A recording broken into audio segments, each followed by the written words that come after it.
Hello everyone. In the series of complete NCERT batch for UPSC and state PSCs,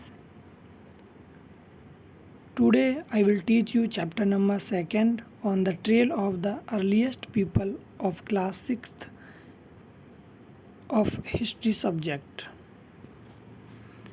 जैसा कि हम सभी जानते हैं NCERT में चैप्टर की स्टार्टिंग में एक क्वेश्चन होता है। आज क्वेश्चन है तुषार का। तुषार's train journey. Tushar was going from Delhi to Chennai for his cousin's wedding. They were traveling by train and he had managed to squeeze into the window seat. His nose glued to the glass pane. As he watched trees and house fly past, his uncle tapped his shoulder and said, "Do you know that trains were first used about 150 years ago, and that people began using buses a few decades later?" Tushar wondered, when people could not travel quickly from one place to another, did they spend their entire lives wherever they were born? They were born, not quit.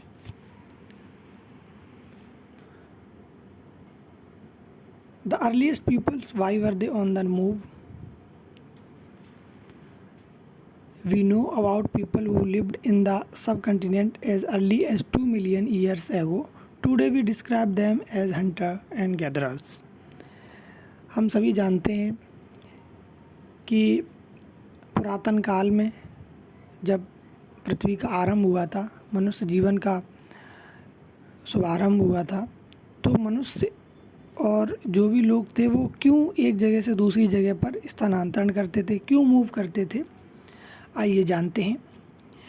लगभग 20 लाख साल पहले जो व्यक्ति थे, इतिहासकारों ने और archaeologist ने उनको हंटर्स एंड गैदरर्स के रूप में जाना है, चरवाहे और शिकार करने वाले लोग।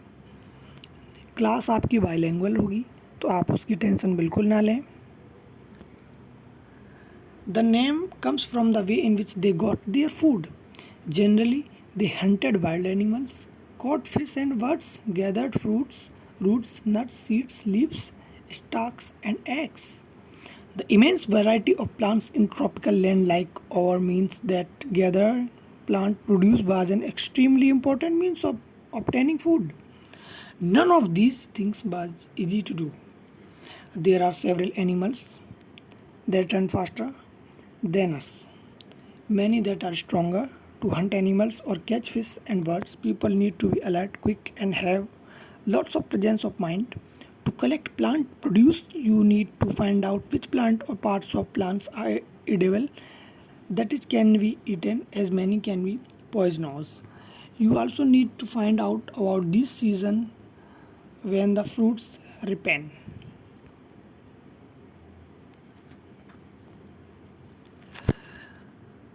देखिए, जब मनुष्य की जो संस्कृति थी, सभ्यता थी, वो इतनी ज़्यादा विकसित नहीं हुई थी, तो वो क्या करता होगा,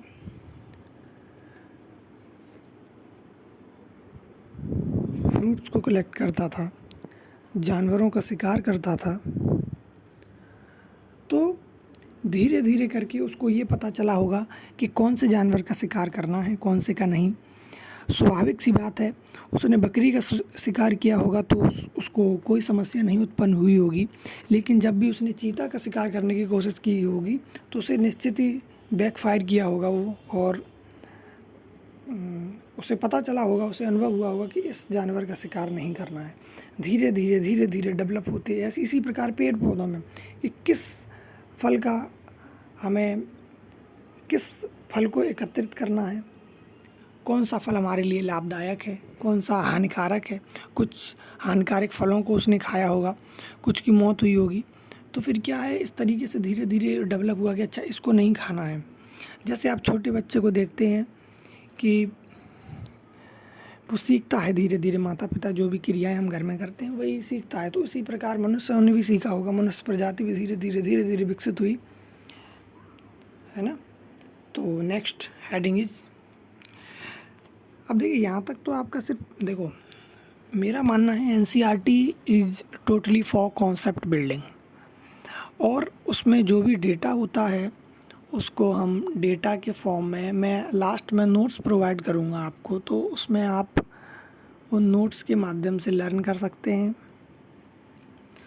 अभी आपको सिर्फ समझना है, and your total focus should be on the concept building.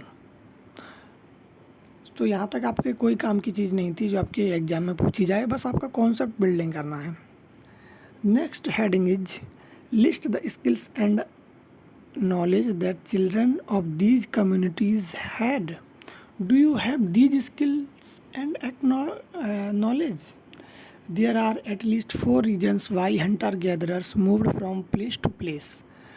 First reason, first, if they had stayed at one place for a long time, they would have eaten up all the available plants and animal resources. Therefore, they would have to go elsewhere in search of food. Yes, ये पहला सही हो सकता है, जो पहला thought है ये भी अच्छा है। Second is animals move from one place to place either in search of small prey और in the case of deer and wild cattle. Okay, in search of smaller prey, or in the case of deer and wild cattle, in search of grass and leaves. That is why those who hunted them had to follow their movements.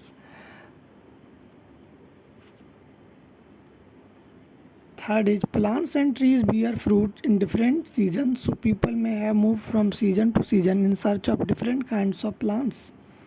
Fourth, people, plants and animals need water to survive. Water is found in lakes, streams and rivers. While many rivers and lakes are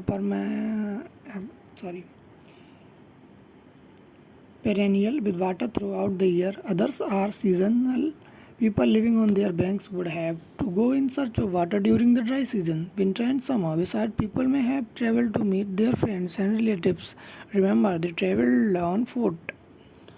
okay, so last देखो 4 reason दिए हैं, 4 concept बताए गए हैं historians के द्वारा।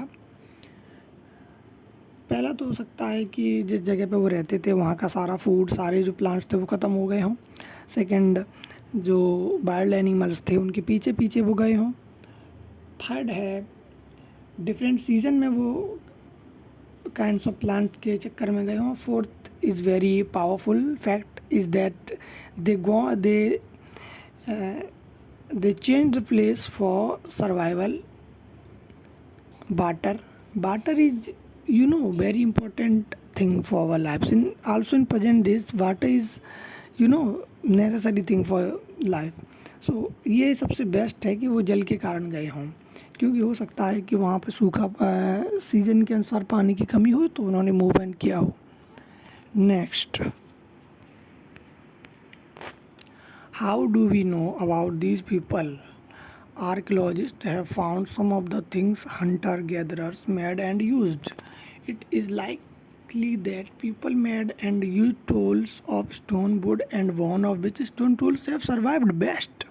अब देखो, ये तो है नहीं कि जो हिस्टोरियंस थे, आर्कियोलॉजिस्ट थे, उन्होंने हवा में तीर मारा हो। ये जो सारे कॉन्सेप्ट हैं ऐसे मनगढ़ंत कहानियाँ, ये तो हो नहीं सकता ना। तो उन्होंने कुछ, उनके पास सबूत होंगे, उन्होंने कुछ उनके द्वारा चीज़ें जो यूज की गई हों उनको उन्होंने पाया होगा, तो उसके आधार पर उन्होंने ये सारे थॉट्स प्रकाशित किए। आगे चलते हैं। ये देखो, उनके द्वारा यूज किए गए पत्थर हैं जिनके द्वारा वो मांस फाड़ते थे या जो भी करते थे, चीज़ें आगे पढ़ाएंगे सारी चीज़ें। I want to focus on you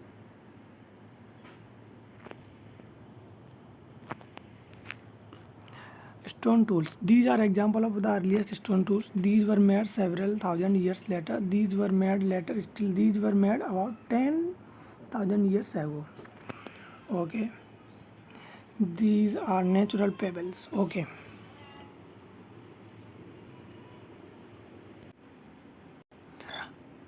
आगे पढ़ते हैं।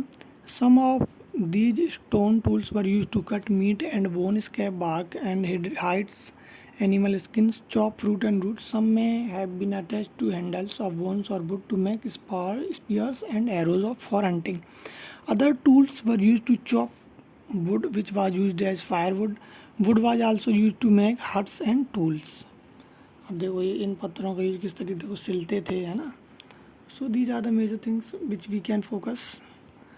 And next is choosing a place to live in. अब चूज कैसे करते थे कि हमें कौन से स्थान पर रहना है.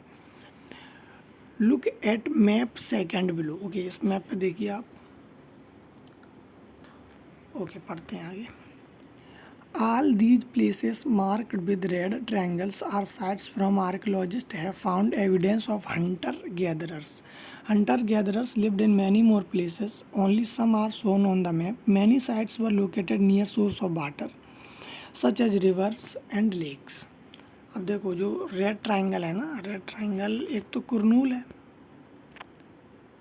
और हंसकी है, भीमबाटका है.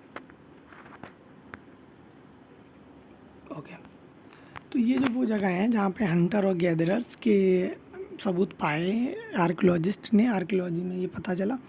देखो, ऐसा नहीं है कि ये सारे जो हंटर्स और गैदरर्स थे वो एक ही टाइम पर एक साथ हुए हों. ऐसा भी हो सकता है कि वो कुछ समय पहले और कुछ समय पश्चात हुए हैं. उनके समय अंतराल हो, इनमें टाइम डिफरेंस हो. Okay, next many sites. हाँ, वो कह रहे हैं कि many sites near lakes and rivers. देखो, वाटर वाला जो फोर्थ कॉन्सेप्ट था ना वो सबसे ज़्यादा इम्पोर्टेंट है. तो देखो, भीमबाटका नर्मदा नदी के किनारे है. हंसकी भी देखो तुंगभद्रा नदी के किनारे है ना. और कुरनूल भी किसी लेक के किनारे होगी, इसमें डिस्क्राइब नहीं है. आगे पढ़ते हैं. As stone tools were important, people tried to find places where good quality stone was usually available. Place where stone was and well made tools are known as factory sites. How do we know where these factories were? Usually we find blocks of stone tools that made and perhaps described because they were not prepared and chips of best stone left behind. देखो, जब धीरे धीरे मनुष्यों ने पत्थर का use करना सीखा तो उन्होंने क्या पाया कि फिर उन्होंने ऐसी जगहों की तलाश की जहाँ पे अच्छी क्वालिटी के स्टोन्स मिलते थे. ओके, अच्छा, हम ये कैसे पता लगाएंगे कि जो फैक्ट्री साइड थे, फैक्ट्री साइड का मतलब जहाँ पे ये अच्छे अच्छे पत्थरों को शेप दी जाती, तो वहाँ पे क्या था, बहुत बड़े बड़े पत्थरों के ब्लॉक्स पाए गए. साइड में पढ़ते हैं कि क्या लिखा हुआ है. भीमबाटका in present day Madhya Pradesh. Some sites known as habitation sites are places where people lived. These include caves and rock shelters such as the one shown here. People choose these natural caves because they provide shelter from the rain, heat, wind. Natural caves and rock shelters are found in the Vindhyas and the Deccan Plateau. These rock shelters are close to Narmada Valley. Can you think of why people choose to live here? देखो, ये है, वाह, यहाँ पर लोग रहते थे पहले. तो क्या था, नेचुरल घर है एक तरीके का, है ना. उसी में रहे थे लोग. यहाँ पे चित्र वगैरह भी मिले. आगे इम्पोर्टेंट पॉइंट है, sites are place where the remains of thing, tool, pots, buildings were found. These were made, used and left behind by people. These may be found on the surface of the earth, buried under the earth, or sometimes even underwater. You will learn more about different sites in later chapters. Making stone tools. Stone tools were probably made using two different techniques. The first is called stone on stone. Here the pebble from which the tool was to be made, also called the core, was held in one hand. Another stone which was used as hammer was held in the other hand. The second stone was used to strike off flax from the first till the required shape was obtained. देखो, जो first इनकी जो technique थी stone tools को बनाने की, वो थी स्टोन ऑन स्टोन. मतलब पत्थर से पत्थर को तब तक ये लोग प्रहार करते थे कि वो जो जैसी इनको ऑप्टेन शेप चाहिए वो पा नहीं लेता था. अब जैसी शेप वो ग्रहण नहीं कर लेता था पत्थर, तब तक ये उस पर प्रहार करते थे। ओके, देखो साइड में एक पिक्चर भी है, I want to focus you.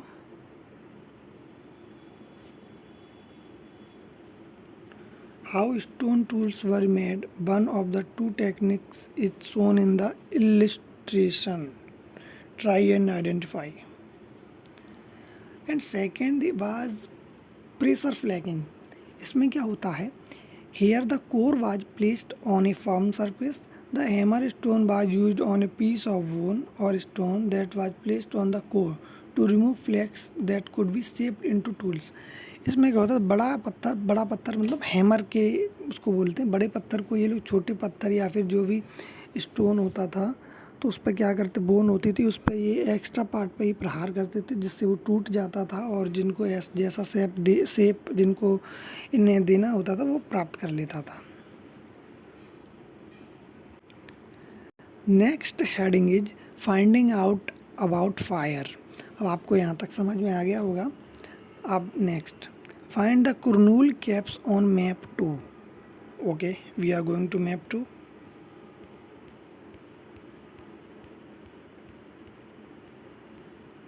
Kurnool cap,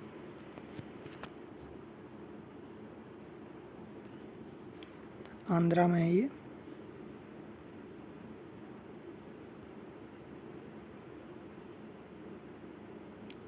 okay, this suggests that people were familiar with the use of fire. Fire could have been used for many things as a source of light, to roast meat and to scare away animals. Okay, तो कुरनूल्स में archaeologist ने ऐसे evidence पाए हैं जिससे पता चलता है कि लोग यहाँ पे आग के फैमिलियर थे। आग का विभिन्न प्रकार से प्रयोग किया जाता था, चाहे वो आग जलाने के काम में हो, मीट को पकाने में, मांस को पकाने में यूज किया जाता हो, और जानवरों को डराने या वहाँ से भगाने के लिए। देखो क्लास बाइलिंगुअल है, आप टेंशन मत लेना, धीरे धीरे इम्प्रूवमेंट होगी, quality, resources, everything will be improve. So just keep calm and just focus on your studies and support us. Thank you. Next heading is a changing environment. Around 12,000 years ago, there were major change in the climate of the world with a shift to relevantly warm conditions. In many areas, this led to development of grasslands. This in turn led to an increase in the number of deer, antelope, goats, sheep and cattle, animals that survived on grass. Those who hunted these animals now followed them. Learning about their food habits and their breeding seasons, it is likely that this helped people to start thinking about herding and rearing these animals themselves. Fishing also become important. देखो क्या था कि back आते हैं, देखो 12,000 years से वो क्या हुआ था कि एक क्लाइमेट चेंज हुआ जिसमें क्या था कि वो जो शिफ्ट थी उसकी वार्म कंडीशंस के तरफ थी। तो उसमें क्या था कि इसके कारण ग्रासलैंड, घास के मैदानों का डेवलपमेंट हुआ। अब स्वाभाविक सी बात है, घास के मैदानों का डेवलपमेंट होगा तो उससे रिलेटेड जो घास खाने वाले जानवर हैं उनका भी विकास हुआ होगा। तो साथ ही साथ जब उनका विकास हुआ तो लोगों को और देखो उनका भोजन में सुविधा हुई है ना। फिर जब ज़्यादा उनको फैमिलियर हुए, ज़्यादा उनको कुछ जानवर ऐसे होंगे जैसे सीप, गॉट, ये सब जो लिखे हैं, तो ये क्या था, इतने खतरनाक जानवर हैं, तो धीरे धीरे लोग इनके फैमिलियर भी हुए होंगे, उनका अन्य कामों में भी यूज़ किया गया होगा। फिशिंग भी आल्सो बिकम इम्पोर्टेंट हो गई। अब next, this was also a time when several grain-bearing grasses, including wheat, barley, and rice, grow naturally in different parts of subcontinent. Men, women, and children probably collected these grains as food and learned where they grew. And when they ripened, this may have led them to think about growing plants on their own. फिर धीरे धीरे क्या हुआ कि पानी की उपलब्धता हुई, है ना, जो वेदर था उसके अकॉर्डिंग बार्ले है, वीट है, राइस है, ये नेचुरली ग्रो हुए। तो मैन और women, children probably collected these grains as food, उन्होंने भोजन के रूप में इनको इकट्ठा किया होगा।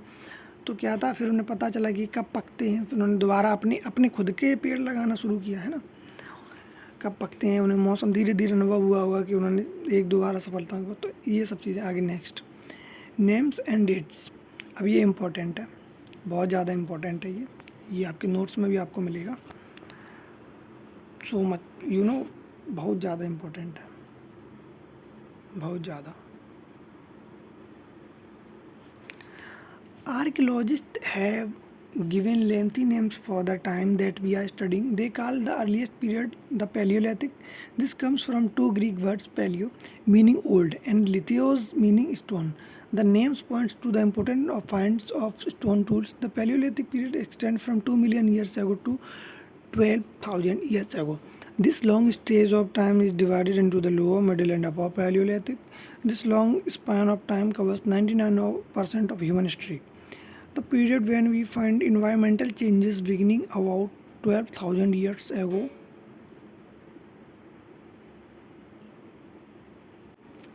The period when we find environmental changes beginning about 12,000 years ago till 10,000 years ago is called Mesolithic Middle Stone. Stone tools found during this period are generally tiny and are called microliths.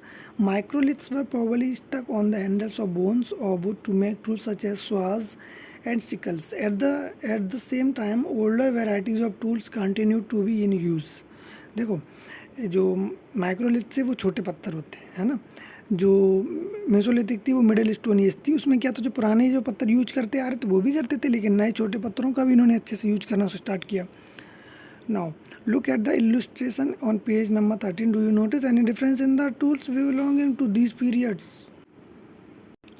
Do you notice any difference in the tools belonging to these periods? The next stage from 10,000 years ago is known as the Neolithic. You will be learning about the Neolithic in chapter 3. What do you think the term Neolithic means? We have also mentioned the names of some places. You will find the names of many more places in later chapters. Very often we use present day names of the places where people lived in the past because we do not know what they called them. Okay, chapter 3 में पढ़ेंगे। कुछ ये किसी काम का नहीं है। देखो जो इम्पोर्टेंट है ना, देखो यहाँ पे आप सिर्फ समझो, अपना कॉन्सेप्ट बिल्डिंग करो और जो नोट्स प्रोवाइड किए जाएँ उनको मन लगा के लर्न कर लो, आपका सारा काम हो जाएगा।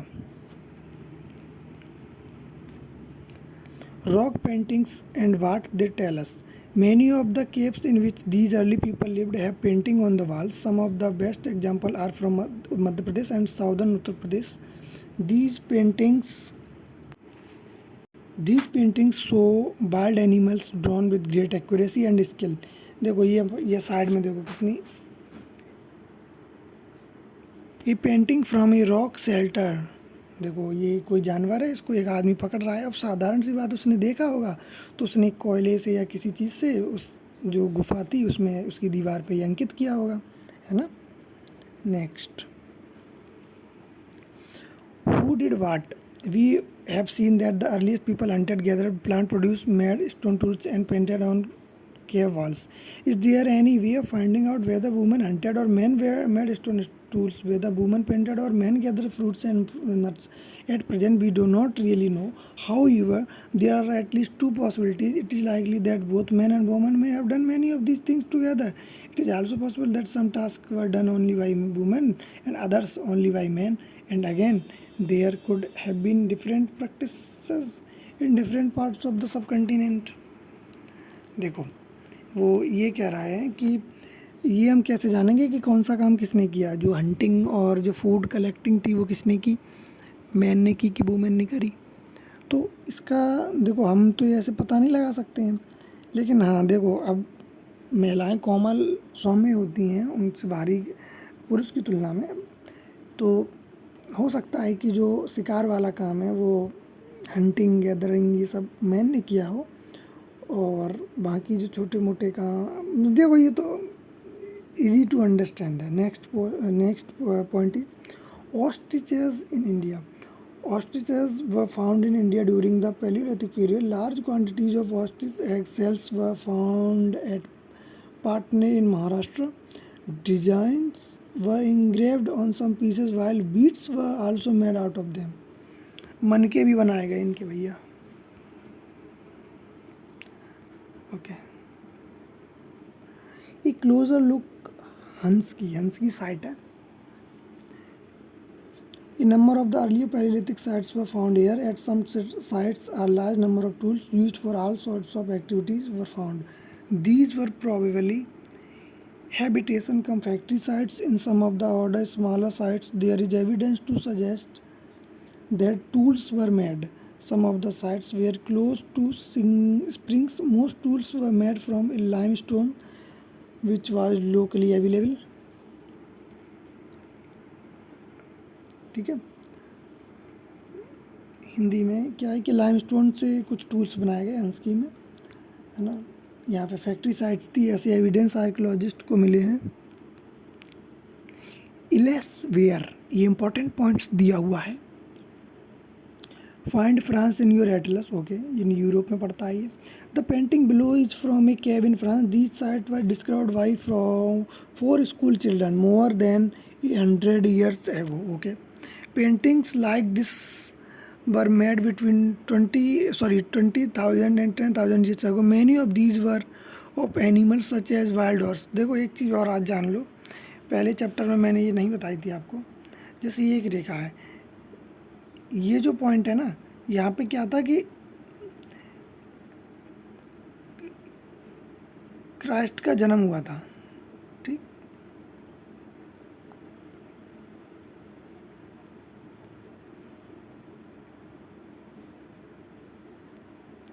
यहाँ पे क्या था, क्राइस्ट का जन्म हुआ. ठीक, इसके बाद का जो समय है, यानी इधर को जब हम चलते हैं तो ये सब क्या है, ये जो वर्तमान में समय चल रहा है तो उसको हो चुकी है 2024 ईयर्स.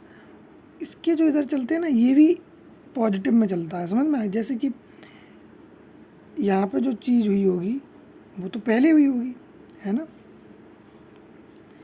लेकिन और जो बाद में हुई होगी वो यहाँ पे हुई होगी. तो इसलिए ये आपको आप समझ पाएंगे कि 20,000 ईयर्स से लेके 10,000 ईयर्स है वो क्या हुआ. तो कि ऐसे चलते, समझ में आया. I hope you understood. Next, many of these were of animals such as wild horses, aurochs, and old wild from cattle, bison, woolly rhinoceros, reindeer, and bear, painted in bronze colors. Okay, these colors were made from minerals like ochre or iron ore and charcoal. It is possible that these paintings were done on a ceremonial occasion, or perhaps they were made by special ritual performed by hunters before they went in search of prey. Okay, देखो ये paint मिली थी भाई France में. तो इसमें क्या है कि ये पेंट बनी हुई है ना. 4 जो स्टूडेंट्स थे उन्होंने पता लगाया था. अब देखो चैप्टर कंप्लीट हो चुका है. इसमें जो इंपॉर्टेंट पॉइंट्स थे वो आपको नोट्स में मिल जाएंगे, लेकिन ये पढ़ते हैं keywords. Focus on keywords.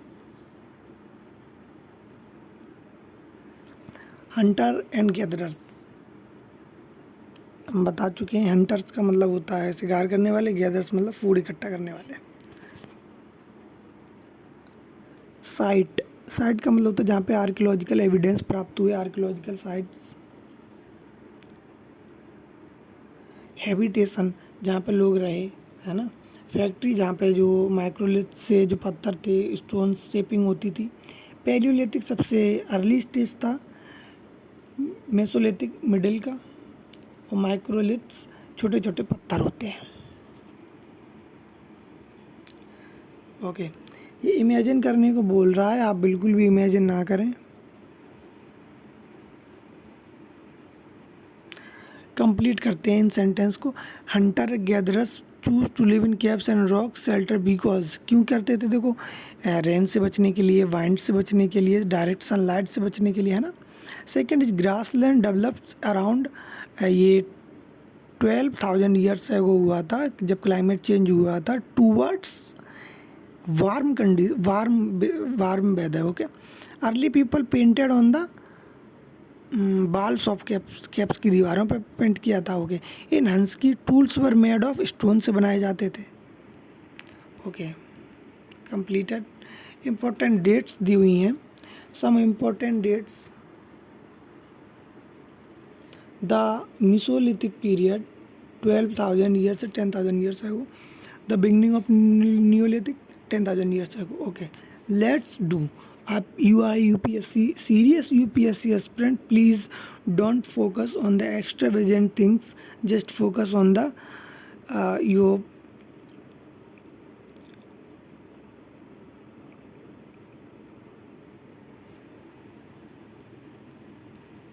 next chapter is chapter 3. It this will be discussed on today tomorrow, so please wait for tomorrow. And now I want to focus on the map, because map is very important. It will help you in the answer writing in mains exam. Okay, some important archaeological sites: Burj home Mehrgarh Pakistan में और अफ़गानिस्तान की सीमा पे, चिरांद ये बिहार में है, दाओजी Hardinge ये Mizoram and Tripura भीमबाटिका ये मध्य प्रदेश में, कोल्डीवाड़ा मंदार ये भी उत्तर प्रदेश मध्य प्रदेश के बॉर्डर पे, कोलकाता में है। अच्छा ये जानते अच्छा जिनमें ट्राइंगल है वो है पैलियोलिथिक, नियोलिथिक स्क्वायर में है, ब्लू स्क्वायर में, ग्रीन में है मेगालिथ, एंड ये जो नग इसको क्या बोलते हैं यार, काजू कतली बर्फ़ी, ये अर्ली विलेजेस हैं। स्टार मॉडर्न सिटीज़ हैं। Okay, modern cities Mumbai, Kolkata. Okay, please make a list of the sites you can refer in your answer writing in mains exam. And I want to conclude this lecture. I also want to say you that please subscribe our channel and like our videos. If you following our content, I am promising you will never be undermined. So just keep hard work and never give up from your work. When you will do this, you will be a great personality for yourself, not for others. And I will provide PDF in the description box. चलिए मिलेंगे कल फिर से chapter 3 पर। Thank you. I am now so tired because I am recording this lecture in late 11 o'clock. So please overlook last words because my energy is so down. So अब देखो मेहनत करते हैं, आपके लिए नोट्स बनाते हैं, ये सब वीडियोस रिकॉर्ड करते हैं, तो उसमें टाइम लगता है। प्लीज़ एडमायर करें एंड चैप्टर 3 में मिलते हैं। Thank you.